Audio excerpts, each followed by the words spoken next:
Olá, meus amados irmãos, que a paz do Senhor esteja com todos vocês hoje e sempre. Vamos para mais um curso do nosso seminário bíblico. Hoje nós vamos falar sobre os livros históricos do Antigo Testamento. A gente vai falar sobre os livros que vão contar o período desde Josué, a entrada do povo na Terra Prometida, até o período pós-exílico, né, com os livros de Esdras e Neemias. Então a gente vai estar dando uma passada por esses textos, a gente vai falar um pouquinho do estilo literário deles, quais são os seus principais personagens e de que forma que você pode ler esses livros de uma forma que você consiga compreender completamente a história do povo de Deus. Então, se você quiser saber tudo sobre os livros históricos do Antigo Testamento, como fazer a sua leitura, assista esse vídeo do começo ao fim, porque isso com certeza vai edificar a sua vida espiritual, tá bom? Mas não deixa de deixar o seu like aqui embaixo para que o YouTube divulgue o nosso vídeo para mais pessoas e de se inscrever no canal para que a gente possa continuar crescendo e divulgando a palavra de Deus para mais pessoas. Vamos então começar falando sobre o que são os livros históricos, né? Os livros históricos do Antigo Testamento, eles reúnem os textos de Josué, Juízes, Rute, primeiro e segundo Samuel, primeiro e segundo Reis, primeiro e segundo Crônicas, Esdras, Neemias e Esther. E eles são livros que abarcam um grande período histórico do povo de Israel. Eles vão narrar desde a entrada do povo na terra de Canaã, aonde o povo de Deus ele se estabelece na terra. Esse é o texto de Josué, ele vai mostrar a conquista da terra e o estabelecimento do povo de Deus na terra prometida. Vai falar os marcos, os limites, as fronteiras de cada uma das tribos quando elas se estabelecem ali na região. Nós vamos ver o tempo dos juízes, nós vamos ver a monarquia, o exílio, o retorno do povo de Deus no pós-exílio e a preservação do povo de Deus. Então, a gente vai pegar esses livros, eles vão trazer um período histórico muito grande. Tá? Um período que provavelmente ele remonta aí a cerca de 7 séculos, 8 séculos, 9 séculos. É bastante tempo que o texto vai relatar. Então, por conta disso, ele acaba sendo um texto muito rico em detalhes, muito rico em histórias, e é uma parte da Bíblia que é muito prazerosa de ler, principalmente quem gosta de ler livro de narrativas, biografias, vai gostar muito de ler essa parte do texto, porque ele é realmente muito descritivo, tem personagens, tem histórias, tem reviravoltas. Então, por serem textos narrativos, eles têm uma leitura bastante agradável. E ali você vai encontrar muitas histórias com as quais você já se familiarizou na sua vida, ou que alguém contou na sua infância, ou até mesmo que você viu quando você era de alguma outra religião, de alguma outra igreja. Tá? Na matriz evangélica, esses textos eles não são meramente crônicas.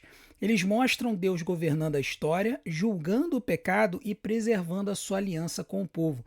Tá? Esse texto ele não é apenas uma narrativa histórica, ele tem uma teologia envolvida que mostra como que Deus governa a história e governa o seu povo e ele vai lidar com o povo quando o povo cai, quando o povo se arrepende, clama, e aí como é que Deus lida com isso. Então a gente vai ver isso diversas vezes nesses relatos que a gente encontra aqui.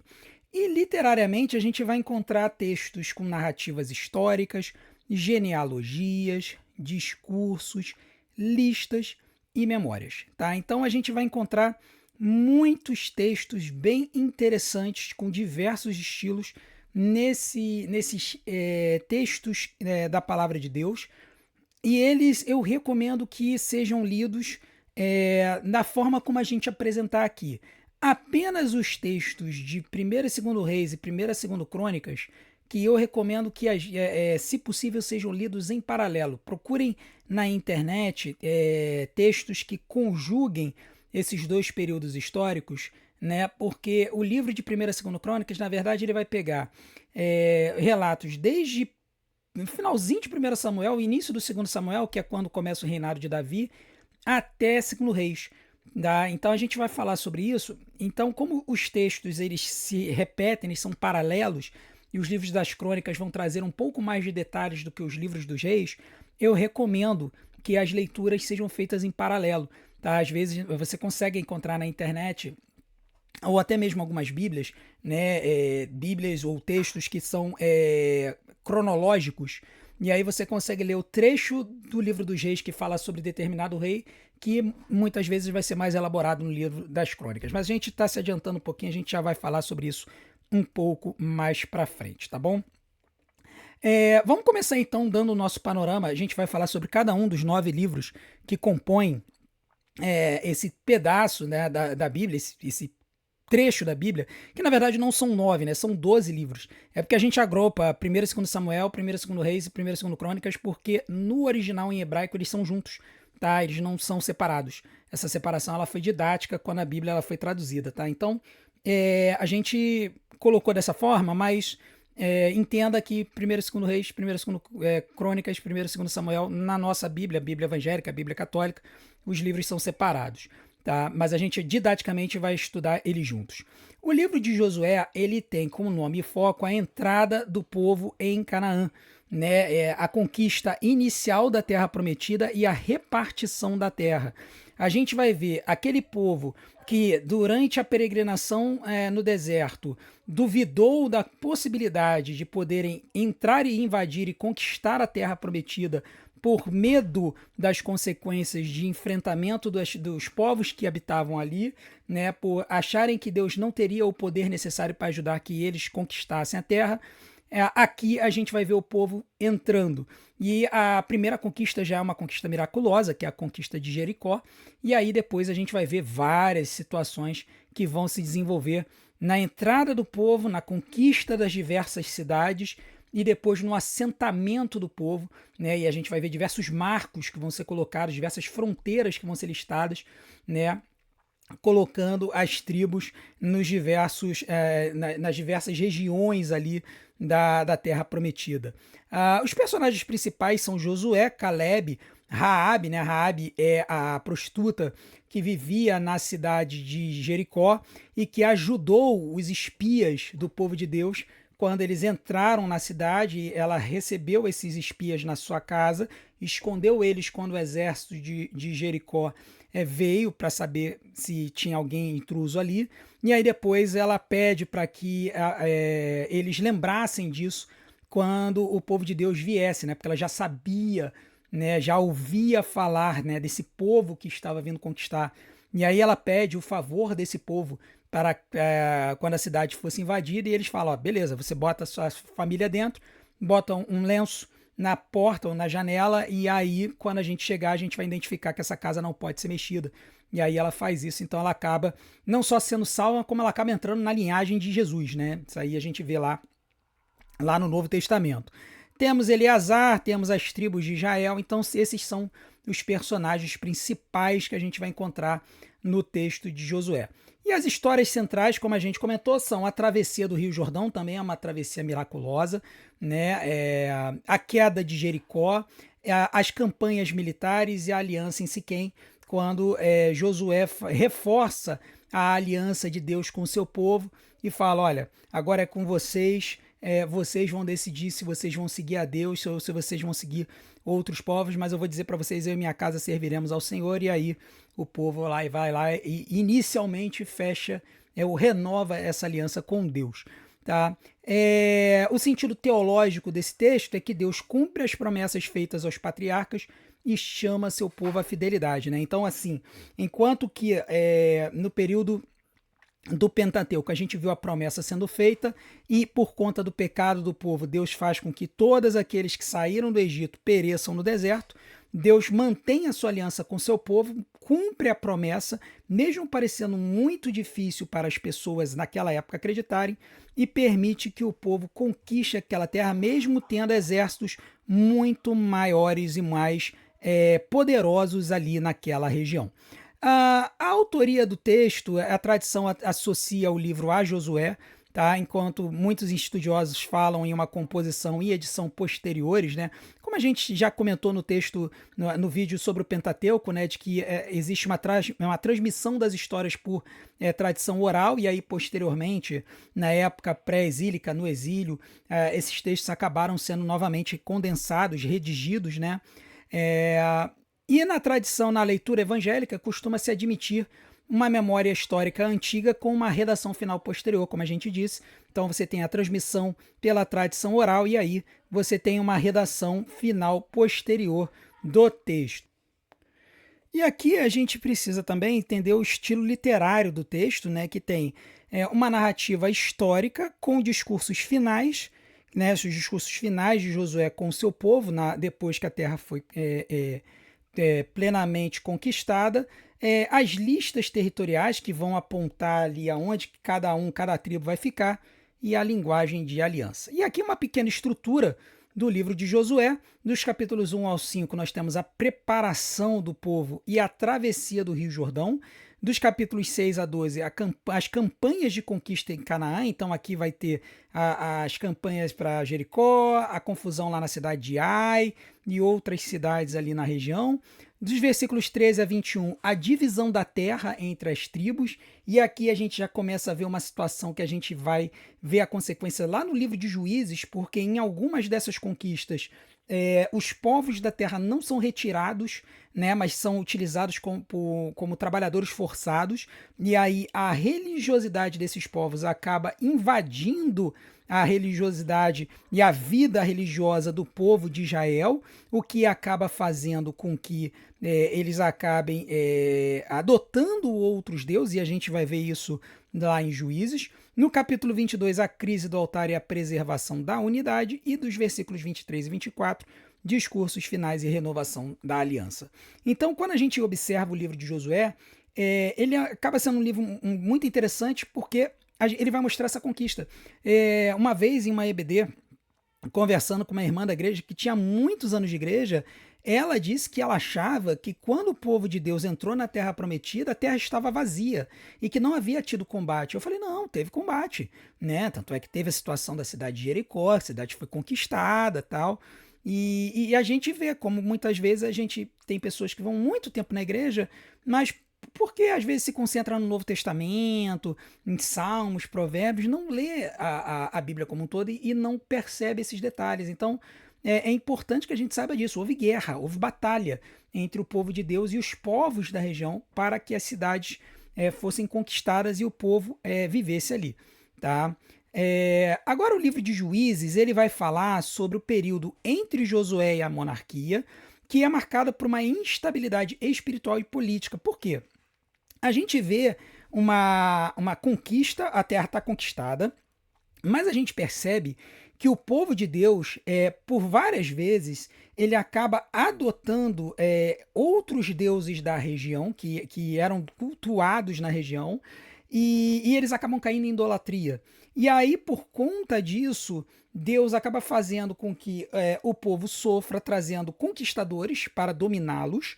Isso faz com que o povo acabe clamando por misericórdia e pedindo para que Deus os liberte desse domínio. Deus, então, ele elege um juiz, uma pessoa que vai libertar o povo deste domínio. O texto relata como que acontece esta libertação. E aí depois o texto termina e aí a gente vê que o povo cai de novo. Então é uma série cíclica de quedas, dominações estrangeiras, arrependimento, surgimento de um libertador e libertação do povo. E aí a gente vê esse cenário cíclico diversas vezes nesse livro de Juízes, tá? Às vezes pode parecer até um pouco repetitivo, mas a gente, na verdade, acaba vendo diversas formas diferentes como Deus liberta seu povo. Entre os personagens principais que a gente tem no livro de Juízes, nós temos Otoniel, Eude, nós temos Débora, né? Débora é a única juíza, né, mulher que é apresentada no texto bíblico. Temos Gideão, temos Jefté, Sansão muito conhecido das pessoas, até quem não é religioso já ouviu falar da história de Sansão e Dalila, e outros juízes, né? Tem juízes que são apenas citados, enquanto que outros têm os seus relatos mais detalhados, com as suas conquistas, a forma como eles libertaram o povo de Deus, né? Então, Débora, Gideão, Sansão são juízes que são mais detalhados no texto bíblico. As histórias centrais são esses ciclos de pecado, opressão, clamor e libertação, e aí esse ciclo se repete, se não me engano, 6 vezes ou 7 vezes no texto bíblico. E o sentido teológico é que a infidelidade ela traz a ruína, mas Deus em misericórdia levanta libertadores. E isso acaba falando muito para as nossas vidas. Por quê? Porque muitas das vezes a gente não consegue entender por que algumas situações acontecem com a gente. E é depois de um tempo é que a gente vai perceber que muitas coisas que acontecem na nossa vida acontecem por conta das nossas escolhas erradas, onde a gente se afasta de Deus, a gente decide tomar decisões por nossa própria conta e as consequências do pecado atingem as nossas vidas. A consequência do pecado do povo de Israel era a dominação a opressão por meio de outros povos. A consequência do pecado em nossas vidas pode ser distinta, pode ser diversa, mas o que importa é que mesmo nessa situação, Deus vai lá, quando a gente clama, Deus tem misericórdia, ele vai lá, dá a condição para que o povo seja liberto do pecado e possa ser restaurado. Então, da mesma forma, Deus também trabalha em nossas vidas, nos restaurando, mesmo quando nós caímos em tentação. E a questão de autoria do livro de Juízes, né, ele preserva tradições antigas e provavelmente recebeu forma final no período monárquico, tá? Então, no período ali da monarquia, tem gente que chega a citar que existe uma possível autoria de Samuel no livro de Juízes, mas não é claro quem realmente foi o autor do texto. Já na leitura evangélica, a gente consegue perceber uma memória histórica interpretada à luz da aliança, ou seja, novamente, essa tradição oral que mostra como que o povo vivia nessa época e como que as consequências e tudo o que acontecia na vida do povo era associada à aliança do povo com Deus e a forma como eles se dissociavam dessa aliança, traíam essa aliança e por consequência disso vinha a opressão. Então a gente percebe essa história interpretada à luz da aliança divina. Ela tem um estilo literário com uma narrativa histórica, com fórmulas repetitivas, episódios heróicos e forte tensão moral. Nós temos várias situações no texto de Juízes em que a gente fica assim, nossa, mas como é que o camarada pôde fazer isso? E as consequências disso. A gente vê isso em Jefité, a gente vê isso em Sansão. Nós temos vários momentos em que nós temos questionamentos sobre a moral da pessoa e da personagem que está sendo apresentada. Tá? E a estrutura do texto, nós temos do capítulo 1 ao capítulo 2 a introdução do estado do povo nessa época em que o povo se assenta e aí a gente começa a ver o diagnóstico espiritual do povo, a gente começa a ver como que a idolatria começou a entrar no povo. Dos capítulos 3 ao 16, os ciclos dos juízes e as libertações, então esses pontos cíclicos em que o povo peca, tem a opressão, ele clama por misericórdia e aí vem um libertador e a gente vê esse ciclo. Capítulo 17 e 18 é meio que um preâmbulo que vai falar ali da idolatria de Mica e da migração de Dan, e dos capítulos 19 a 21 a crise de Gibeá e uma guerra civil que acontece ali dentro do povo de Deus. E aqui nessa parte a gente vê que o texto ele já começa a falar que a consequência do que estava acontecendo é porque Israel não tinha um rei. Então é aqui que a gente consegue ver uma influência monárquica de um autor que acreditava, que entendia que a monarquia era um instituto divino, que fazia uma crítica posterior ao que havia acontecido anteriormente. E o tema-chave do texto é que cada um fazia o que parecia certo aos seus olhos, ou seja, o povo havia abandonado a lei do Senhor. O povo resolveu que iria fazer conforme lhe dava na telha, né? E então, por conta disso, sobrevinha o pecado e aí sobrevinha a opressão. Então, o que é mais importante aqui no livro de Juízes é a gente compreender que, por mais estranho e difícil que possa parecer Deus permitir que o seu povo sofra a opressão, a gente precisa entender isso como uma correção divina para que o povo pudesse se ajustar de volta aos eixos, poder entrar de volta nos eixos e poder se manter nos caminhos do Senhor. Agora o livro de Ruth, ele é até um livro pequenininho, é um livro curto, né? Que tem, ele é ambientado no tempo dos juízes e ele vai destacar fidelidade, redenção e providência, né? É um texto que vai falar sobre o relacionamento de Ruth com Noemi e é um relacionamento que não era necessário, né? Ruth era a nora de Noemi, o marido de Noemi falece, o marido de Ruth falece. A Ruth não precisava cuidar de Noemi, a sua sogra, mas Ruth decide cuidar de Noemi e também decide adotar a religião, adotar o Deus de Noemi. E isso faz com que Noemi seja sustentada, porque na época as viúvas elas eram desamparadas, se elas não tivessem um marido ou filhos homens, ela ficava desamparada, ela não tinha sustento, e aí acaba que Deus ele honra a Ruth, dando a ela um marido, e aí isso acaba gerando a situação em que Ruth, que era estrangeira, que se converteu ao judaísmo, também entre na linhagem de Jesus. Tá? Então, o relato dela é muito interessante. As histórias centrais são o retorno a Belém, a respiga no campo, né, o pedido de resgate e a genealogia final, que vai mostrar exatamente como que Ruth entra primeiro na linhagem davídica, né? Eles mostram que Ruth entra na linhagem davídica e aí, a partir daí, a gente sabe que Jesus ele vem da linhagem do rei Davi, né? Então, é assim que a gente vai saber. E lá no Novo Testamento, na linhagem de Mateus, né, na genealogia de Mateus, a gente vai ver Ruth sendo mencionada na linhagem davídica. O sentido teológico é que Deus age na vida comum e inclui uma moabita na linhagem de Davi, e a sua autoria é incerta, com muitos situando a redação em um ambiente monárquico ou posterior. Tá? Então, é um relato que é de difícil autoria, mas que foi um relato tão importante que foi trazido como um texto espiritual, um texto inspirado por Deus, né? E aí foi colocado junto com os outros. Na tradição evangélica, o livro é lido como narrativa histórico-teológica de grande sensibilidade pastoral, né? A ideia do cuidado com a família, da importância, né, de você estar com a família, de como Deus honra esse cuidado, é muito importante, a gente consegue depreender desse texto. Ele é uma prosa narrativa curta, bem organizada, com diálogos e forte unidade temática. Então ele é um texto muito agradável de ler, são 4 capítulos apenas, é bem agradável de leitura, e ele vai trazer essa ponte para o quem seria o futuro rei de Israel, que foi, no caso, Davi.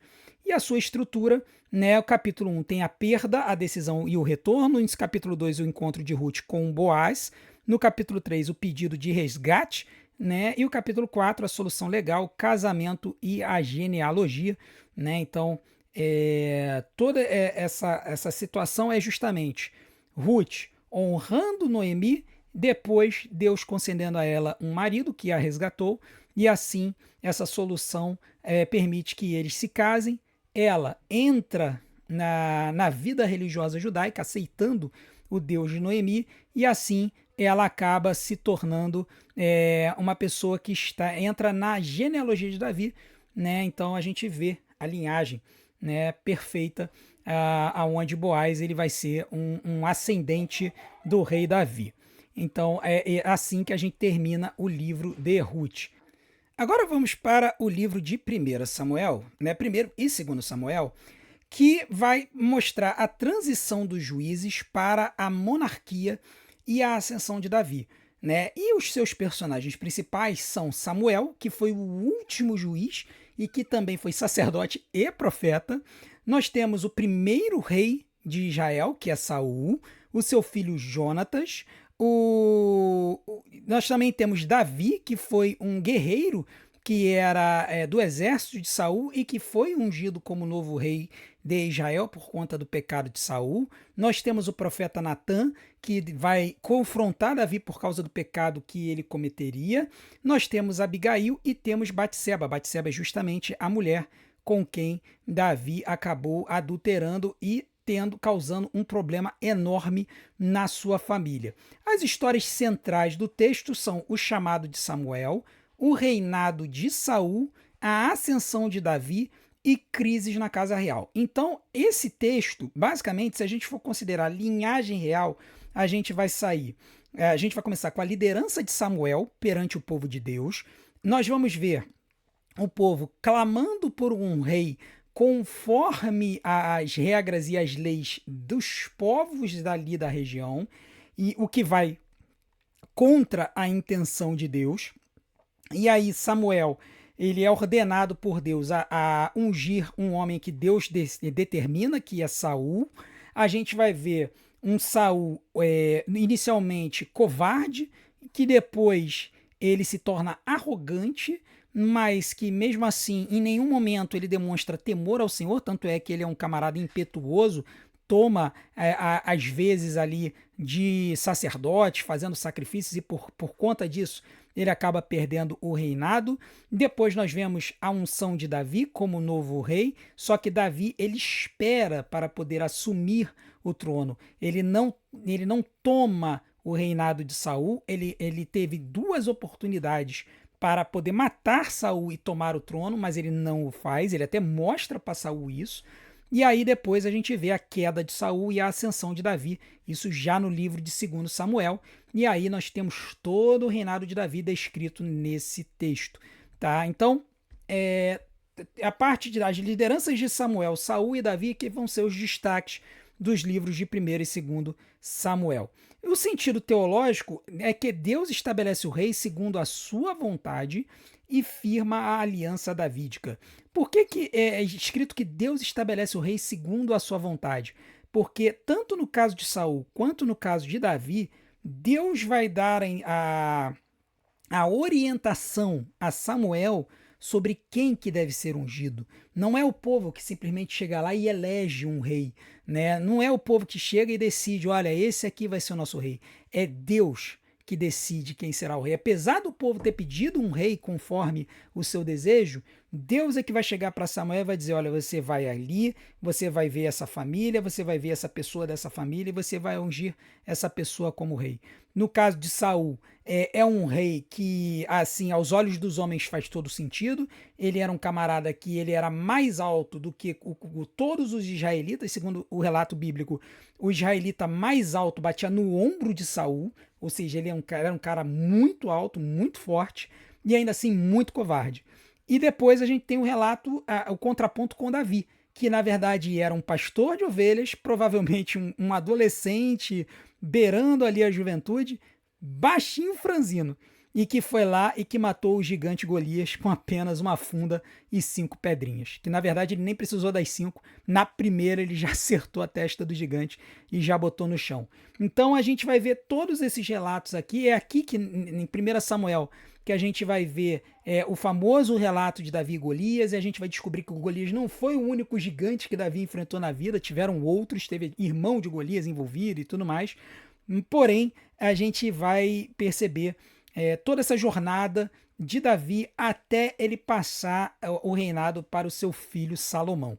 E a autoria do texto a tradição antiga ligou a obra a Samuel, Natã e Gade como fontes. Né? Por quê? Porque Samuel morre logo no começo, né, de 1 Samuel, ele não poderia ter escrito tudo. Então, os seus sucessores trataram de compilar essas histórias, né, e aí esses relatos foram compilados e a forma final é posterior. Né? Em contexto evangélico, fala-se em memória histórica, preservada, organizada por redatores posteriores, ou seja, novamente, tradição oral, que foi colocada no papel posteriormente, compilada posteriormente, e o estilo literário é uma narrativa histórica densa com discursos proféticos, poesia e relatos de corte. O que é uma narrativa histórica densa? É porque aqui em 1 e 2 Samuel nós vemos muitos detalhes a respeito da vida de Saul, de Samuel e de Davi. Nós temos teologia envolvida, nós temos profecia envolvida. Por exemplo, quando Davi adultera com Batseba, né, vem Natã e Natã ele vai e joga na cara de Davi o erro dele. né? E aí faz Davi reconhecer o seu erro. Então, a gente consegue perceber alguns discursos proféticos imbuídos juntos com o relato histórico. Mas ainda assim, é uma leitura bem agradável, tá? E que vale muito a pena justamente para a gente poder conhecer esse período da história do povo que vai ser o início do estabelecimento do reino de Israel. E aqui a gente precisa dizer que nesse período o reino era um só. Tá? Então, quando a gente vai falar sobre isso no livro de 1º e 2º Reis, mas sempre que a gente falar em Saul e em Davi, em reino de Israel, a gente está falando das 12 tribos, tá? Todas as 12 tribos, tá bom? A estrutura do texto, dos versículos, dos capítulos 1 a 7, nós temos Samuel, a arca e a renovação espiritual. Dos capítulos 8 a 15, a instituição da monarquia e o fracasso de Saul. Dos capítulos 16 a 31, a unção e a ascensão de Davi. E aí, no segundo livro de Samuel, capítulos 1 a 10, a consolidação do reino davídico, porque inicialmente ele só foi ungido, ou melhor, aceito como rei da parte sul do reino, que seria a tribo de Judá, de Benjamim e metade da tribo de Manassés. E depois ele é aceito pelas outras tribos, né, que são as tribos do norte. E dos capítulos 11 a 24, nós temos o pecado de Davi, que é quando ele ele usurpa Batseba, mandando o marido dela para frente de batalha para morrer, quando ele descobre que ela estava grávida. Aí, a consequência disso, surgem crises familiares enormes. Nós temos o filho dele, Absalão, que resolve tomar o reino para si. Davi tem que fugir. E aí depois nós temos o retorno dele e o fim do reinado dele até ele passar a coroa para o seu filho Salomão, sendo que não é automático, tá? A gente vai ver lá no início do livro de Reis que tem ali um certo conflito antes de que Salomão seja coroado rei em Israel. O livro de 1º e 2º Reis, ele vai começar a história da monarquia a partir de Salomão, ou seja, a partir do fim do reinado de Davi, o início do reinado de Salomão, até o exílio do povo de Judá. Então aqui vai ter um período enorme, né, do reinado, né, tanto do Reino do Norte quanto do Reino do Sul. E aqui a gente começa a falar em Reinado do Norte e Reinado do Sul, porque acontece uma divisão política, né? A gente vai ver Salomão ainda sendo um rei sobre todo o território de Israel, todas as 12 tribos. Quando chega no reinado de Roboão, que é o filho de Salomão, Roboão ele resolve cometer um erro estratégico, né? Porque as 10 tribos do norte, né, sem contar Judá, Benjamim e metade de Manassés, as outras tribos trabalhavam muito para ajudar na construção ali dos projetos arquitetônicos de Salomão. E esse pessoal estava fazendo trabalhos forçados, e eles estavam sentindo muito isso. E aí os sábios antigos que aconselhavam Salomão falam para ele, olha, pega leve com esse povo que aí você vai manter o seu reinado unido. Só que quando ele resolve consultar os seus conselheiros da mesma idade, eles falam, olha, esse pessoal tá tudo folgado, tem que apertar, arrochar esse povo aí para que eles possam produzir mais. Moral da história, quando ele faz isso, as 10 tribos do norte se rebelam, tá? Existe uma motivação teológica para isso, que a gente vai ver no final do reinado de Salomão, início do reinado de Roboão. Um profeta mostra para Roboão que ele vai perder o governo de todas as tribos. Jeroboão surge como um líder entre as tribos do norte, reúne elas e separa essas tribos do sul, né, de Judá, de Benjamim e da metade de Manassés. Então, com isso, a gente cria o reino do norte, que é o reino de Israel, sob domínio de Jeroboão, e o reino do sul, né, que é o reino de Judá, que é governado por Roboão e pela linhagem davídica. E o que a gente vai ver é que No livro de Primeiro e Segundo Reis, os textos eles vão se alternar muito, falando sobre o rei de Israel e aí o rei de Judá. E ele vai seguir muito uma cronologia, onde no meio de um reinado longo de Judá, por exemplo, ele vai ter todos os reis de Israel que viveram ao mesmo tempo. Então com certeza, é uma leitura cronológica clara sobre os reis que governaram. E aí a gente vai perceber duas coisas. Primeiro, que as dinastias do Reino do Norte mudam o tempo todo, você tem golpe de Estado o tempo todo, enquanto que no Reino do Sul a dinastia davídica permanece completa. Tá? E aí a chave central desse relato é se o rei fez o que era certo e justo e reto aos olhos do Senhor e aos olhos da lei do Senhor, ou se ele não fez o que era reto aos olhos do Senhor, segundo os caminhos da lei. Então, os reis eles foram julgados sempre dessa forma. Se eles fizeram o que era certo, ou se eles fizeram o que era errado. O que significa fizeram o que era errado? Adotaram a idolatria. Né? Trouxeram deuses falsos para dentro de Israel, para dentro de Judá.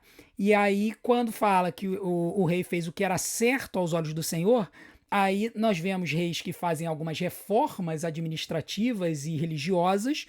Em alguns casos, eles fazem uma reforma completa, em outros casos, eles fazem uma reforma parcial, onde eles eliminam os ídolos e os templos idólatras, mas deixam os altos, né, que seriam locais de sacrifício e adoração que ficavam nos altos de montanhas, que as pessoas iam localmente em vez de irem até Jerusalém para fazerem os seus sacrifícios. Então, tem reis que fazem o que era justo aos olhos do Senhor parcialmente porque eles mantêm os altos, mas outros eles eliminam tudo, e tem outros que simplesmente fazem o que era mal perante os olhos do Senhor e trazem tudo de volta. Tá? Então nós temos como personagens principais ainda Salomão, Jeroboão, tem Roboão também, que não foi colocado aqui, os reis Acabe, profeta Elias, Acabe, rei terrível do reino do norte, né, do reino de Israel. Temos o profeta Eliseu também, temos Ezequias, que foi rei, que foi um dos reis que começou mal, mas depois ele deu uma emendada na sua vida. Temos Josias, que foi um rei que fez uma revolução religiosa, né, entre o seu povo. O povo voltou a celebrar a Páscoa, voltou a celebrar o jubileu, e vários tantos outros reis, tanto do norte quanto do sul. E aqui eu recomendo, quando você fizer um estudo de Primeiro e Segundo Reis, que você tenha uma tabela acessória listando quem foram os reis de cada um dos povos, tanto do Reino do Norte quanto do Reino do Sul, para que facilite a sua orientação, você saber, olha, então eu estou lendo aqui esse período aqui, esse rei ele reinou em conjunto com esse outro. Por quê? Porque alguns relatos se entrelaçam.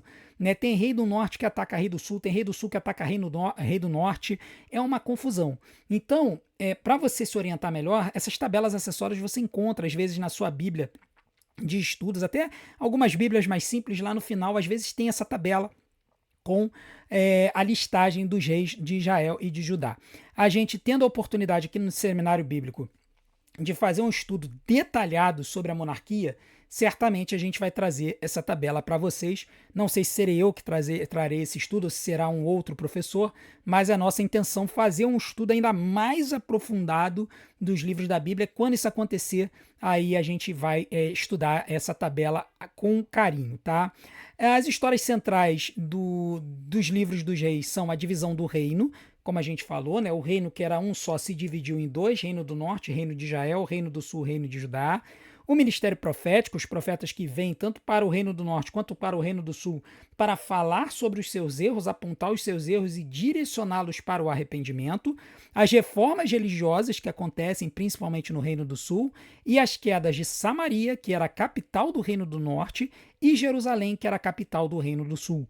Tá? Então isso vai acontecer em dois momentos distintos, para dois povos distintos, né? E aí o texto bíblico vai mostrar como que isso acontece. O sentido teológico do texto é a necessidade da fidelidade à aliança, que é o critério pelo qual os reis são julgados. Né? Como a gente falou, se o rei faz o que é certo, o que é bom aos olhos do Senhor, o reino dele prospera. Se ele faz o que era mal aos olhos do Senhor, você vai ter problemas, você vai ter rei sendo deposto, rei sendo assassinado. Tem uns relatos até bem interessantes nesse livro dos reis.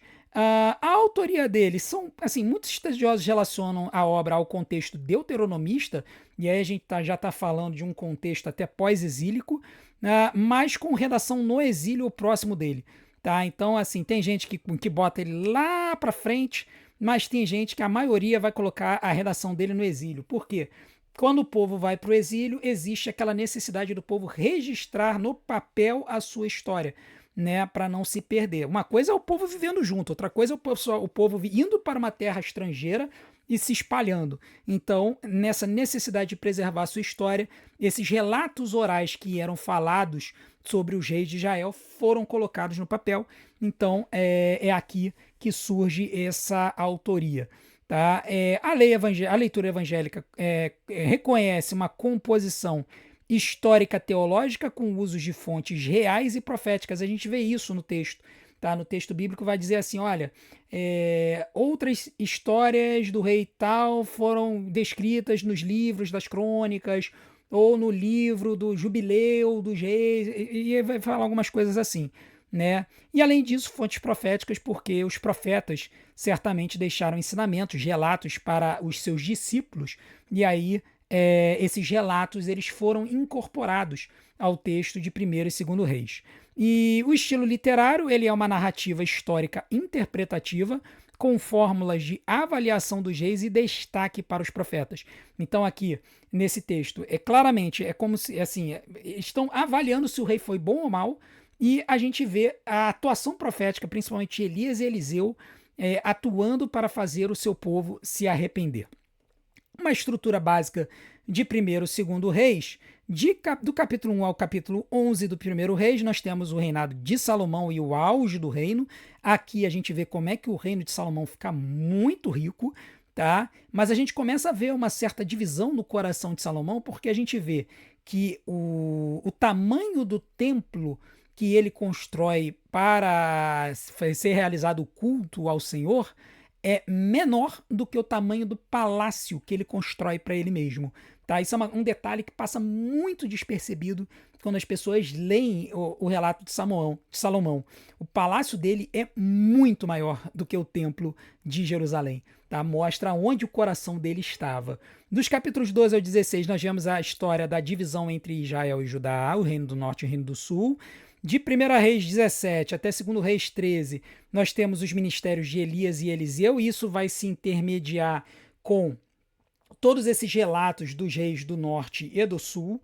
Tá? Então, a gente vai ver a atuação de Elias em um dado momento, depois a gente vai ver a atuação de Eliseu em um dado momento. Dos capítulos 14 a 17, 2 Reis, nós vemos o declínio e a queda de Israel. E aí, dos capítulos 18 a 25 de 2 Reis, nós vemos a constituição do reino único de Judá, né? Porque o reino do norte de Israel cai. Então, nós temos o reino único de Judá, e a gente tem reformas implantadas por Josias, e depois uma eventual queda do povo, e aí a queda de Jerusalém, sendo levado cativo para a Babilônia. Tá? Então, essa é a estrutura de 1º e 2 Reis. É um relato bastante extenso, que tem várias histórias, e aí, como eu disse, eu recomendo ter esse aparato aí de ajuda, mostrando cada rei, em que época que ele reinou. Isso ajuda a você se encontrar no texto. Tá? Já temos, se você começar a ler logo em seguida o livro das crônicas, né, se você não lê em paralelo, mas você lê um depois do outro, você vai perceber que as histórias vão se repetir. Nós temos uma releitura da história de Israel com ênfase no reino do sul, né, com ênfase no reino de Judá, começando com o reinado de Davi, partindo para o reinado de Salomão e a construção do templo, e aí toda a linhagem dos reinos do sul. Os reis do norte não são mencionados, apenas quando existem batalhas entre o reino do norte e o reino do sul. Exceto isso, eles só vão falar sobre os reis do sul, os reis de Judá, as suas conquistas, as suas mazelas, e é um texto mais detalhado, principalmente ali em alguns reis, ali depois de Asa, tal. Então você tem um detalhamento muito maior dos reis de Judá, as suas conquistas e as suas mazelas. E em alguns casos, eles até vão trabalhar algumas questões desses reis que não são trabalhadas no livro dos reis. Né? Por exemplo, o rei Manassés, que no livro dos reis é tratado como um rei muito mau, no livro das crônicas mostra ele como tendo se convertido durante seu reinado. Tá? Então isso é uma questão que não é revelada no livro dos reis, é revelado no livro das crônicas. Os personagens centrais, Davi, Salomão, os sacerdotes, levitas e os reis de Judá. As histórias centrais são as genealogias, a organização do culto, a construção do templo e as reformas religiosas. Nós vemos o texto que vai destacar adoração, descendência davídica e a esperança para a comunidade pós-exílica. Tá? Então a gente consegue ver nas crônicas um texto que, apesar de mostrar as mazelas do povo, a gente vê Deus falando que se o povo se arrepender, eles serão livres do domínio e da opressão dos estrangeiros. Então a gente percebe um texto muito mais esperançoso e muito mais leve de ler do que o livro dos reis, que muitas vezes é incisivo com relação ao pecado do povo. A autoria é geralmente situada no período pós-exílico e a tradição, por vezes, o aproximou do círculo de Esdras. Então tem gente que entende que Esdras foi o autor. Esdras ou os seus discípulos, as pessoas mais próximas dele, teriam sido autores dos livros das crônicas. Na leitura evangélica, reconhece que o cronista interpreta o passado para instruir o povo restaurado, ou seja, você tem as orientações históricas, você tem os relatos históricos, e aí nós temos um autor que interpreta esse passado, inspirado por Deus, para instruir o povo que havia sido trazido de volta da Babilônia. Tá? Então, é como se eles tivessem pego os relatos dos reis, que é um relato muito narrativo, é um relato muito de fatos, e eles trazem o sentido teológico que está por trás desses relatos. Tá? O estilo literário é uma narrativa histórica com extensas genealogias, principalmente no começo. Muita gente desiste de 1 Crônicas porque os 10 primeiros capítulos são genealogia, com listas e forte ênfase litúrgica. Tá? E aqui nós temos, na verdade, os 9 primeiros capítulos são as genealogias. E por que genealogia? Por que tanta genealogia? É por uma questão muito simples. Quando o povo volta do exílio para a região de Israel, o que eles precisam saber? Eles precisam saber quem morava onde, né? Então, eles precisavam saber se a pessoa que estava vindo realmente era descendente de alguém que havia sido levado cativo, para poder saber se aquela pessoa realmente tinha direito a alguma terra, alguma residência, alguma posse ali na região de Judá. Então, você tinha uma questão pragmática juntamente com uma questão identitária do povo de Israel. Né? O povo que estava voltando, eles estavam querendo ver se quem estava vindo da Babilônia tinha uma relação identitária, né, com o pessoal que saiu. Então, foi meio que uma organização da casa. Então, daí a necessidade dessas genealogias e falar, ó, fulano, filho de Beltrano, filho de Ciclano, neto de não sei das quem. Então, eles faziam isso justamente para poder saber se aquela pessoa que estava vindo era realmente a pessoa que deveria ocupar aquele espaço e tudo mais. Dos capítulos 10 ao 29, nós temos o reinado de Davi, a Arca da Aliança, a preparação do templo. Né? Davi não constrói o templo por causa da violência dele, das guerras que ele fez. Então ele vai prover todas as condições materiais para a construção, ele vai fazer alianças com povos para conseguir as matérias-primas para a construção do templo. Aí, quando assume Salomão, aí nós vemos, segundo Crônicas, capítulos 1 a 9, e isso vai ser também descrito nos livros dos reis. Nós temos o reinado de Salomão e a construção do templo. A partir do capítulo 10 até o capítulo 28, nós temos a história dos reis de Judá. E nos capítulos 29 a 36, as reformas de Josias, o declínio e o exílio. Né? Não só Josias, né? Ezequias também realiza uma reforma religiosa entre o seu povo, e aí depois das reformas o povo cai em declínio e aí acaba sendo levado para o exílio. Tá? Então, eu acho muito interessante se você conseguir encontrar algum texto que faça a conjunção tanto dos livros dos reis quanto dos livros das crônicas e você possa ler em paralelo, vai ser interessante, principalmente o estudo dos reis de Judá, porque no livro dos reis você intercala a narrativa dos reis de Judá com os reis de Israel. e aí você pode ficar um pouco perdido. Já na narrativa dos livros das crônicas, você tem uma estrutura linear clara da tradição davídica, né, da dinastia davídica, reinando sobre o povo de Judá. Então você consegue ter mais detalhes nas crônicas sobre relatos que estão nos livros dos reis. Então minha recomendação é, chegou lá, foi ler o relato de um rei do reino de Judá no livro dos reis, corre para o livro das crônicas, vê qual é o capítulo ou capítulos que falam daquele rei e leia, para que você possa ter um contexto mais completo do reinado dessa pessoa, que no livro dos reis às vezes vai ser descrito em apenas alguns parágrafos. Tá? Então é uma recomendação, assim, é uma forma de estudo que eu recomendo para todo mundo poder conjugar um com o outro. E aí você já mata os 2 livros de uma vez só, né? Os 4 livros de uma vez só. Né? Você pega ali 2 Samuel, que começa o reinado davídico, você vai 2 Samuel, 1º Reis, 2º Reis, vai casando com a leitura, a descrição dos reis de 1ª e 2ª Crônicas, e depois, quando você terminar, você olha a genealogia, que assim, você não precisa ler 10 vezes, 20 vezes na sua vida, tá? A gente cria esse mito na nossa cabeça de que, meu Deus, eu tenho que ler a Bíblia de cabo a rabo 500 vezes durante a vida. Mas tem trechos que são meramente descritivos. Então, por exemplo, a genealogia de 1º Crônicas, de 1 a 10, você pode ler uma vez e aí depois lá para frente, a título de estudo, para você tentar ver a genealogia de algum personagem que está descrito ali, pode ser interessante. Mas, na verdade, ele tinha uma função muito mais para aquela época do que para hoje. Para a gente, teologicamente, ele apenas mostra como que o povo se preservou e preservou a sua identidade por meio da relação das gerações que partiram do exílio e depois voltaram. Depois das crônicas, nós temos o livro de Esdras, e aí é que a gente tem um salto, né? A gente sai do período que o povo é levado cativo para o momento que o povo retorna.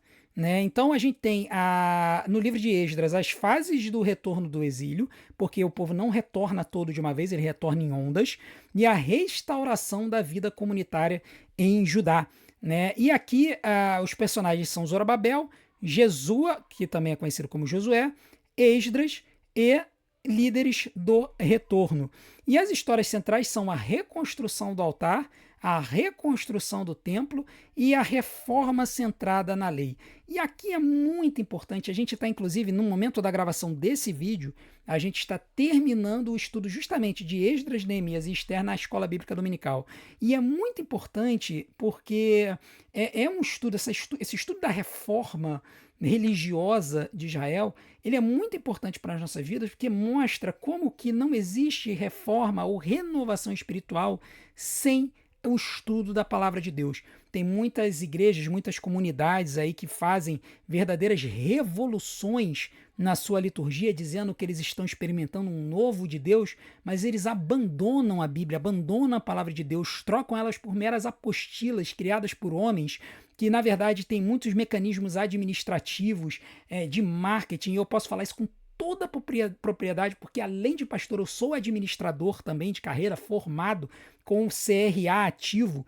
Então eu posso falar para vocês com toda a certeza que muitas dessas igrejas utilizam mecanismos humanos para atrair pessoas, dizendo que ali estão tendo um novo de Deus e que na verdade não tem novo nenhum, porque o novo de Deus ele se apresenta quando nós estudamos e rememoramos a sua palavra, e nós temos a sua palavra na Bíblia, a palavra de Deus. Então, reforma, renovo espiritual sem Bíblia não é renovo espiritual, é coisa humana, é meninice para tentar atrair as pessoas para as igrejas. Tá?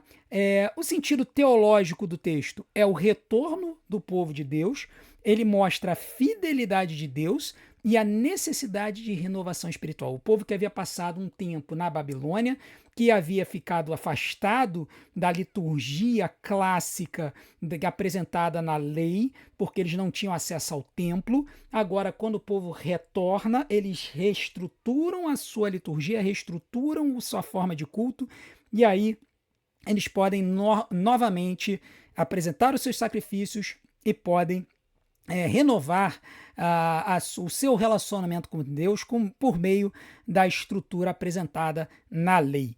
A autoria do livro de Esdras normalmente é relacionada ao período persa e ao mesmo ambiente literário de crônicas e de Neemias. Então são três textos que eles conjugam muito um com o outro. E a perspectiva evangélica costuma aceitar forte vínculo histórico com o retorno e a organização posterior do material. Então, assim, o povo voltou do exílio e imediatamente começou a relatar e compilar as informações para poder colocar no papel no texto bíblico.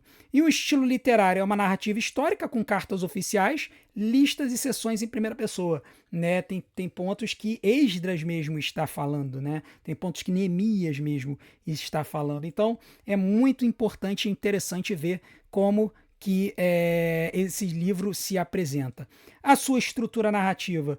Capítulos 1 e 2, nós temos o decreto do rei Ciro da Pérsia, que determina o retorno do povo de Israel da Babilônia. Né? O Ciro havia conquistado a Babilônia, e aí ele muda a forma como o povo deveria ser encarado. Né? Enquanto a Babilônia tirava o povo da região e esvaziava a terra, Ciro ele deixava os povos conquistados na terra e apenas cobrava os impostos.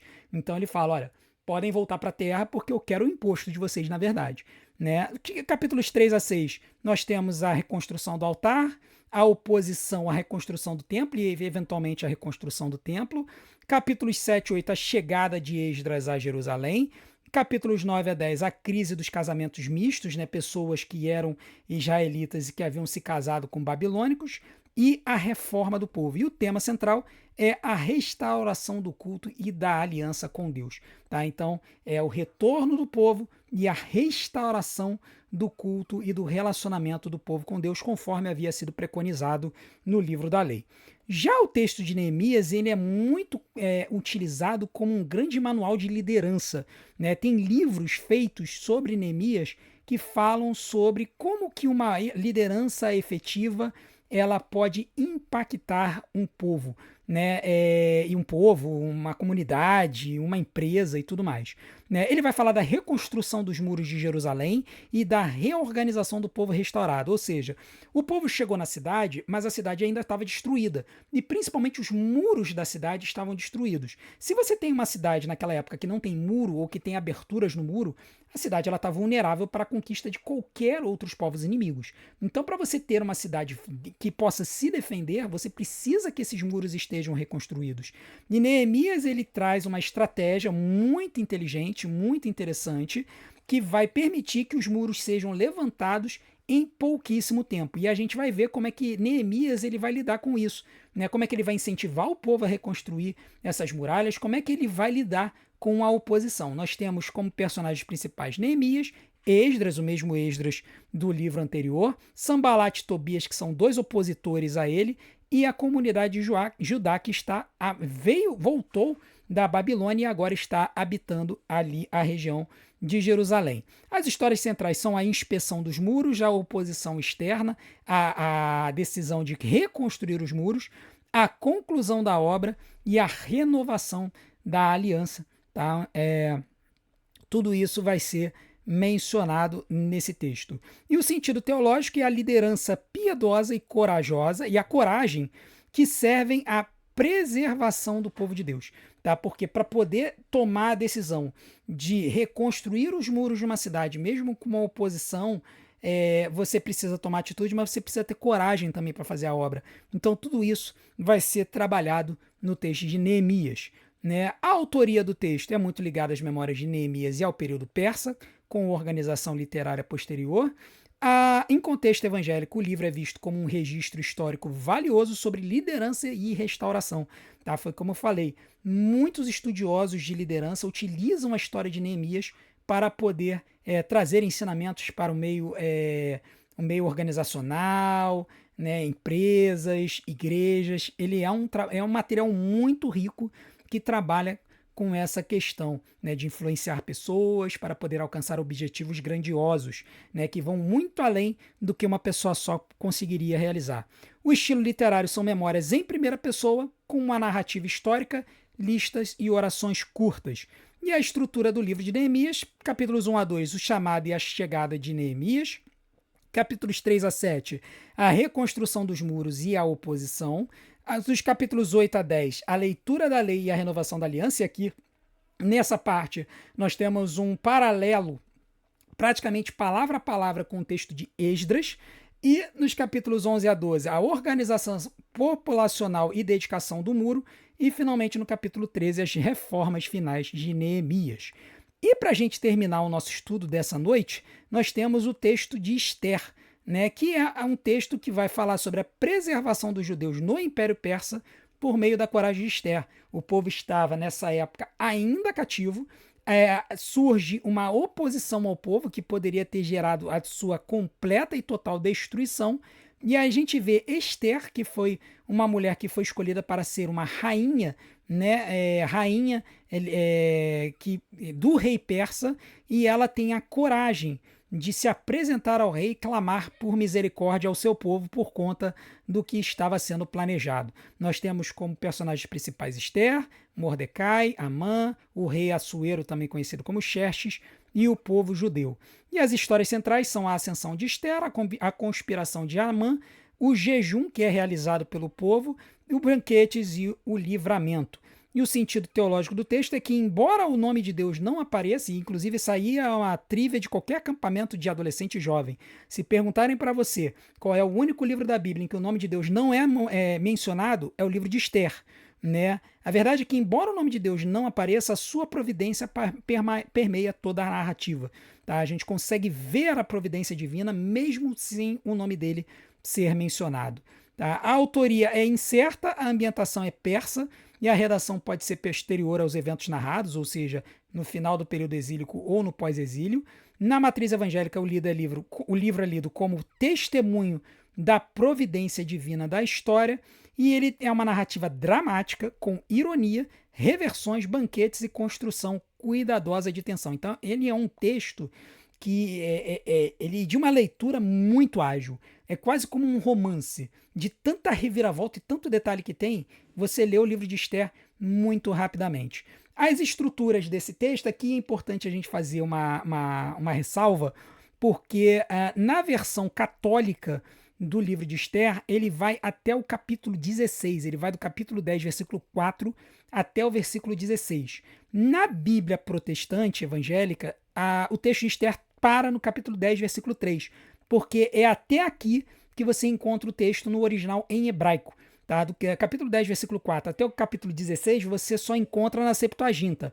Como Martim Lutero decidiu adotar o texto na versão hebraica para poder traduzir para o alemão, ele entendeu que se o texto não estava em hebraico, ele não era inspirado. E os judeus também consideram isso. Tá? Se você for ver a Tanakh, né, o texto completo do judaísmo, você não vai encontrar esses capítulos posteriores de Esther, tá bom? Então, na Bíblia protestante, você só vai ter o que você consegue traduzir do texto em hebraico. Capítulo 1 e 2 é a crise no palácio e a ascensão de Esther. Capítulos 3 a 5, a ameaça de Amã e a decisão de intervir. Capítulos 6 e 7, a reversão da trama e juízo sobre Amã. Capítulos 8 e 9, livramento dos judeus e origem do Purim. E o capítulo 10, a exaltação de Mordecai.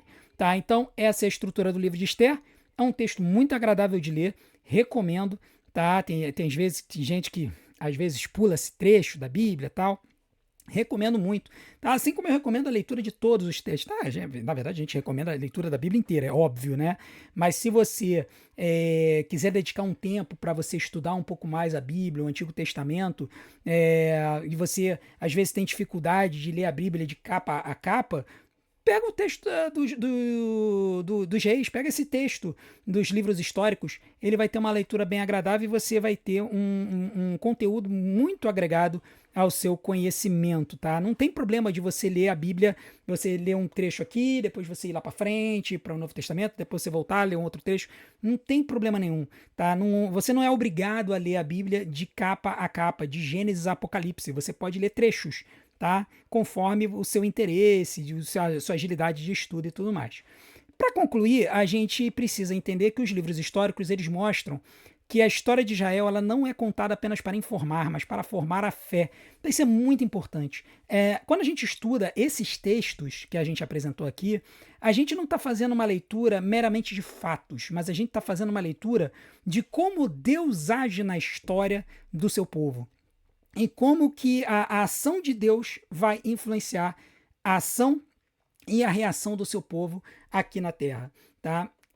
Cada livro ele vai destacar a sua maneira, a fidelidade de Deus, o peso da obediência e as consequências da infidelidade. Essas três questões, elas permeiam todos os livros históricos que estão na Bíblia, todos, sem exceção. Vão falar da fidelidade de Deus, do peso da obediência e as consequências da desobediência, da infidelidade. A gente vai ver isso de diversas formas, de diversas maneiras. E na perspectiva evangélica, esse conjunto de livros prepara o leitor para compreender a esperança messiânica e a continuidade da história de redenção, que a gente vai ver lá na frente com a vinda de Jesus Cristo. E estudar esses livros é aprender a ler a história à luz da aliança, ou seja, a ler a história do povo de Deus, considerando o acordo que Deus fez com seu povo lá atrás, quando disse que faria dos filhos de Abraão uma grande nação. Então, se a gente consegue compreender isso, a gente consegue fazer a leitura desses textos com uma facilidade enorme e assim a gente agrega muito conhecimento e a gente tem uma leitura muito mais interessante e muito mais devocional nesses textos. Porque tem gente que acha que a devocional é só o Novo Testamento e Salmos e Provérbios. Não é. A gente encontra a leitura devocional também nesses relatos históricos. A gente só precisa perceber como fazer isso, né? De que forma que a gente deve entender isso. E a chave interpretativa é a obediência e a aliança. A aliança que Deus faz com seu povo e a necessidade da nossa obediência a Deus e a consequência da nossa desobediência e a consequência do nosso pecado. Amém? Bom, quero agradecer a todos vocês que assistiram a nossa aula desde o início. Quero continuar falando para os irmãos que nós vamos continuar trazendo outros estudos daqui para frente. Toda semana nós vamos estar colocando estudos que vão ajudar os irmãos a cada vez mais crescerem na fé. O nosso objetivo é que vocês se edifiquem cada vez mais, tenham um interesse de estudar a palavra de Deus e assim todos possam crescer. Tá? Na próxima semana nós vamos estar estudando sobre os livros proféticos e aí vai ser também muito interessante porque os livros proféticos muitas vezes as pessoas também leem em sequência e não percebem que eles vão falar de diferentes períodos desse período histórico que a gente leu. Então a gente vai fazer paralelos entre os textos proféticos com os períodos históricos que a gente viu agora. Tá? Então não deixem de estudar, de ver esses vídeos e a gente espera que eles venham a agregar bastante na vida dos irmãos.